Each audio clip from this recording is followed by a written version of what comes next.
Be upon us as we hope in you. Rejoice greatly in the Lord, O righteous ones. Praise is fitting for the upright. Wisdom. The reading is from Paul's first letter to the Corinthians. Let us be attentive. Brethren, all things are permitted for me, but not all things are helpful. All things are permitted for me, but I will not be enslaved by anything. Food is meant for the stomach, and the stomach for food, and God will destroy both one and the other. The body is not meant for immorality, but for the Lord, and the Lord for the body. And God raised the Lord, and will also raise us up by his power. Do you not know that your bodies are members of Christ? Shall I therefore take the members of Christ and make them members of a prostitute? Never. Do you not know that he who joins himself to a prostitute becomes one body with her? Whereas it is written, the two shall become one flesh. But he who is united to the Lord becomes one spirit with him. Shun immorality. Every other sin which a man commits is outside the body, but the immoral man sins against his own body. Do you not know that your body is a temple of the Holy Spirit within you, which you have from God? You are not your own. You are bought with a price. So glorify God in your body and in your spirit, which belong to God. Peace be unto you, reader. Alleluia. Alleluia. Alleluia.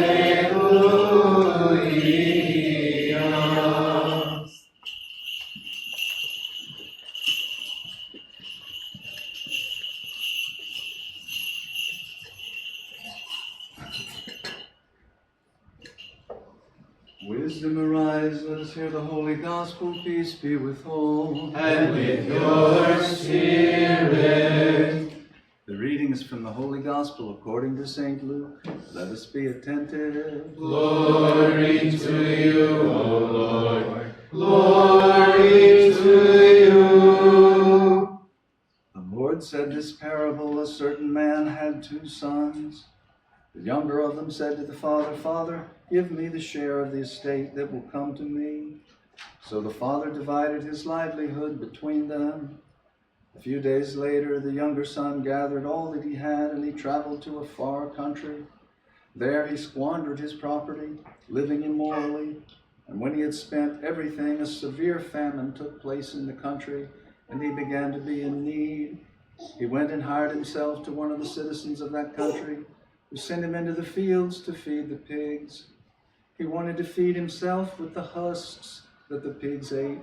No one gave him anything. When he came to himself, he said, How many of my father's hired servants have bread enough to spare, and I am dying with hunger? I will get up and go to my father, and I will tell him, Father, I have sinned against heaven and before you. I'm no longer worthy to be called your son. Make me as one of your hired servants. So he set off, and he went to his father. But while he was still at a distance, his father saw him, and he was moved with compassion. He ran and embraced his son and kissed him. Then the son said, Father, I've sinned against heaven and before you, and I'm no longer worthy to be called your son. But the father said to his slaves, Bring out the first robe and put it on him, and put a ring on his hand and shoes on his feet. Bring the fatted calf and kill it, and let us eat and celebrate. For this my son was dead, and he is alive again. He was lost, and now he's found. They began to celebrate, and now his elder son was in the field. And as he came near the house, he heard the music and dancing. And calling one of the servants, he asked what was going on. The servant replied, Your brother has returned. Your father has killed the fatted calf because he has received him back safe and healthy. However, the elder son became angry, and he would not go in. Therefore his father came out, and he begged him. But he answered his father, Look, for so many years I've served you, and I've never disobeyed a commandment of yours. Yet you never gave me a goat that I might celebrate with my friends. But when this your son arrived, he who's devoured your living with prostitutes, you killed the fatted calf for him. The father said to him, Son, you are always with me, and everything that is mine is yours. But it was fitting to celebrate and to rejoice, for this your brother was dead, and he is alive again. He was lost, and he is found. Glory to you, O Lord. Glory to you.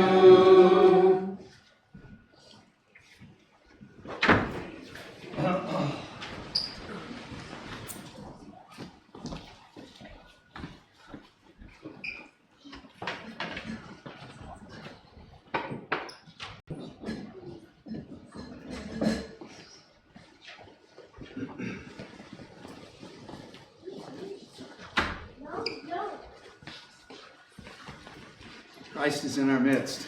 He is and always shall be. We can be grateful to St. Luke, who's the only one in the Gospels who records this story. It's called the prodigal son. It could be called the unbelievably merciful father, or the ungrateful, judgmental elder brother. The story is told about something ordinary that happens, and it's about something much greater than that. But we probably need to listen to how the villagers in a small Arab town would hear this. It would be closer to how they would have heard it in Jesus' time. One of the scholars went and visited a number of small villages and asked them how they would hear this. What's it about? The first thing that is clear is that there would be really strong reactions when people heard this. And there would have been some difficulty because it doesn't go down as they would have expected. The first thing that happens is when the younger son asks the father, "Will you give me my inheritance now?" The villagers understand that as him saying to the father, "I wish you were dead.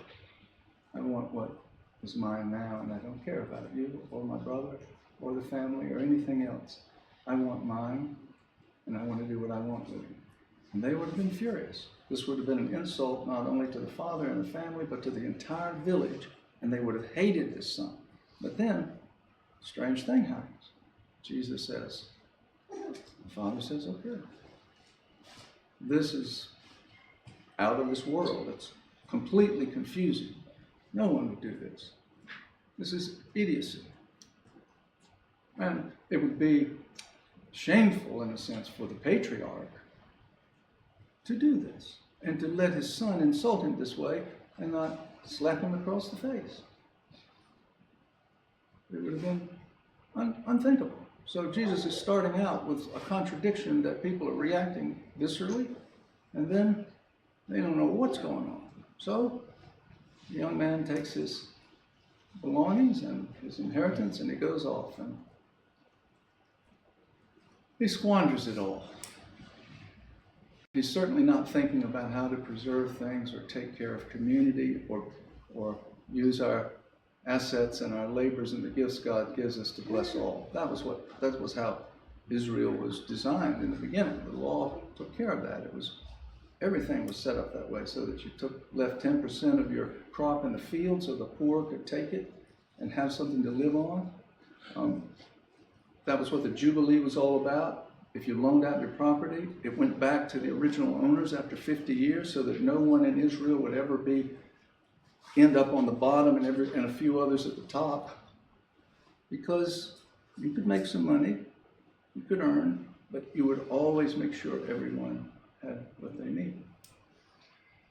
So the son goes off, he squanders it all totally selfishly, and then he goes as an Israelite, he gets a job in a pigsty, pig herd, which was an unclean animal for the Jews. So it's shameful for him.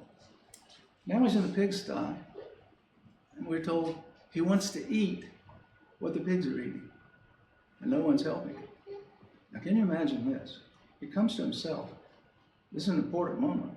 He suddenly realizes, I crave something awful because of the state I'm in now. I'm not even thinking about other things. I'll eat what the pigs eat. I want it. He wakes up and says, my God, what's happened to me? I want what the pigs eat. I'm sick. I need help. He remembers his father's house. And he thinks to himself, okay, My fathers have bread every day. I'm willing to live that way.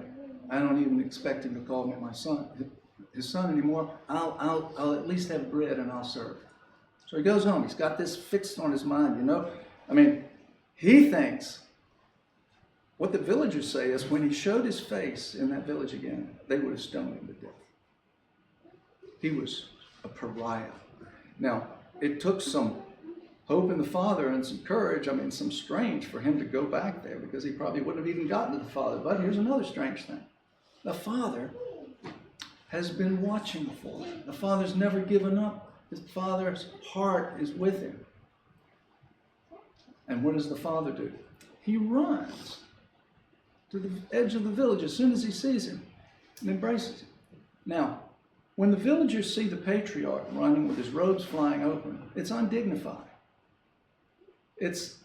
He's lowering himself. It's a small humiliation for him to do this, to step out of the dignity of the patriarch.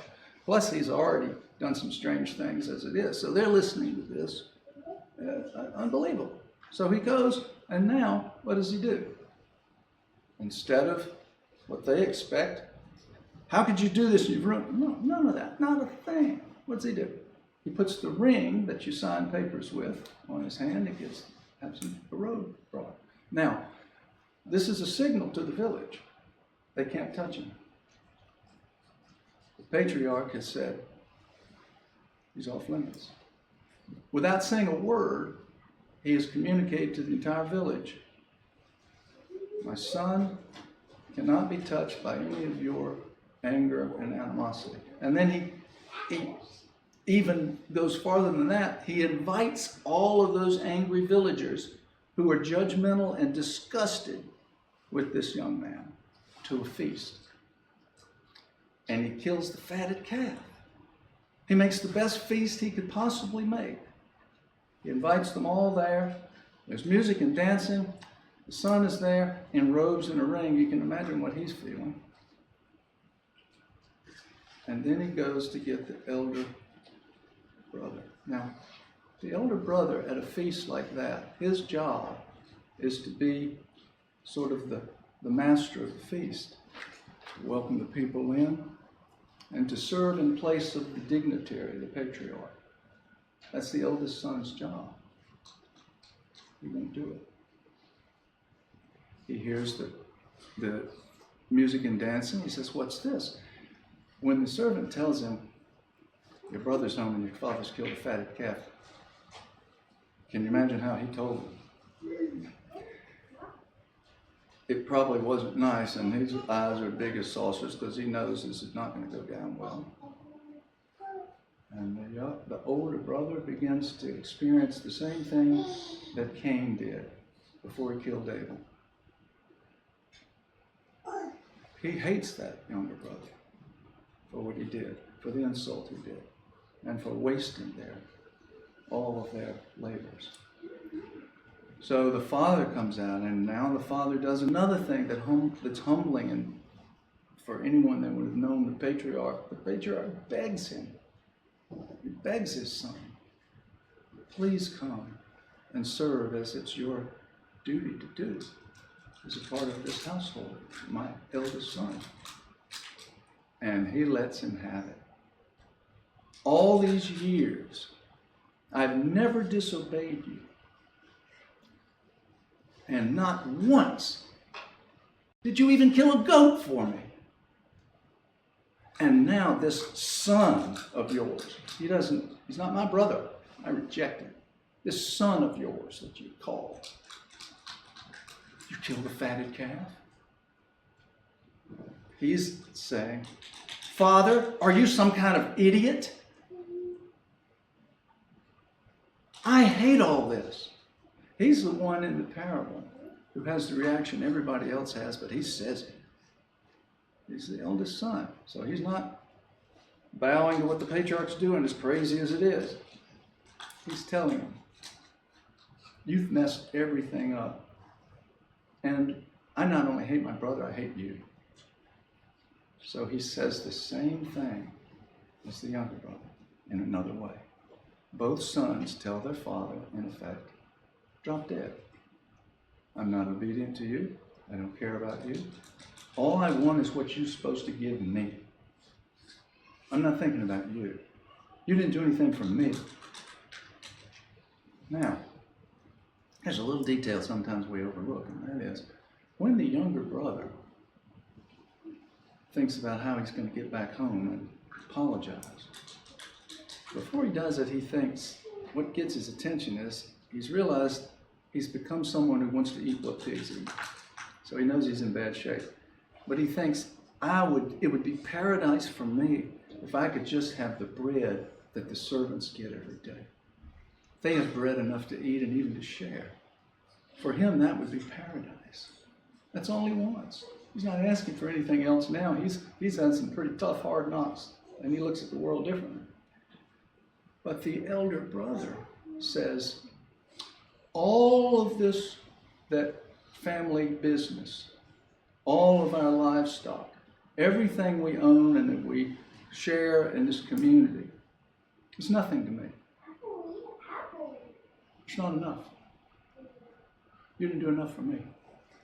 So what is paradise for now for the younger brother, the whole thing isn't enough for the older brother because he's jealous and he's very obedient. So sometimes when we're so obedient to things, we secretly think that we're a little bit better than other people. This is a bad mistake. This is pride. And this isolates us from other people. It may be very subtle and secret, but whatever we achieve is because God allowed us to. God gives us the gifts. God even gives us the ability to persevere. We can either cooperate with what God gives, or we can do like these two. I'll use whatever He gave me for me. I don't care about you. I'm going off and doing my thing. Or, I've been in the church 40 years. This is what I have. We might do that. I've served and I never got any recognition. You made a whole big deal over this person who's done one thing. I've been here for 30 years. Have you ever let me know how much you appreciate me? It's the same thing. Why would we do these things? Because the ego, is our self-love, compares ourselves to everybody. And the only way we can be anything is to be better than my brother, my sister, my father. I got to be better than somebody, and you got to be worse. Because what I am is the place I am in the world that's better than all these, and maybe can someday be these. This is not Christianity.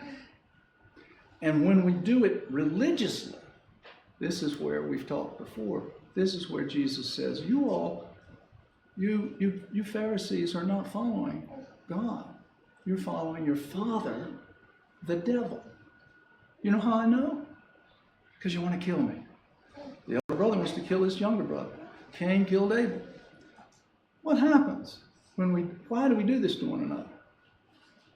Because we're so self-loving of a false self, an idol, that will wreak havoc in our families and in our communities, and we will judgmentally hold ourselves apart, self-righteously, and who knows what damage we'll do holding on to that inside. It's hard, and it's fire, and it's destructive, and it must be let go of. So the parable ends with the father pleading, my son, please put down that stone.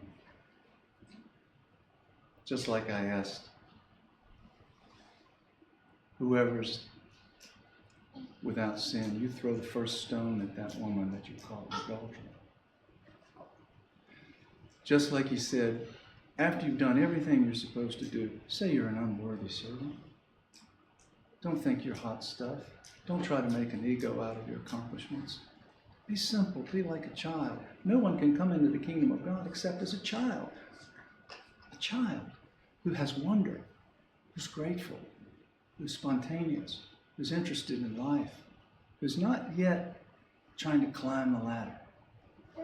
Not to say that children are totally pure. I know from my grandchildren. I'll let you get that. As did I. So the second Sunday as we enter into Lent, the first one we see the comparison of the Pharisee with the publican. I'm better because I tithe and I pray. Don't ever think that. It doesn't make us better at all. There's nothing in orthodoxy about trying to be better. It's about responding to love. We're here right now because God created us out of pure love and joy. Pure love. God is love, St. John tells us. St. Maximus says everything that exists in the world came from the joy of God's heart. It became material. That's all it is. A response to love. And whatever's not a response to love is self-centered and sinful. All of us are in a battle over that. The younger brother and the elder brother are in us. The Pharisee and the publican are in us. Each of those characters describes our state. May the Lord lead us on the path of mercy, which is greater than judgment. Because when we pray, thy will be done on earth as it is in the world beyond this one, we're praying to walk a road that's more than just getting even with people, getting paybacks. We're called on a road that makes us in the likeness of the one who made us, who is love.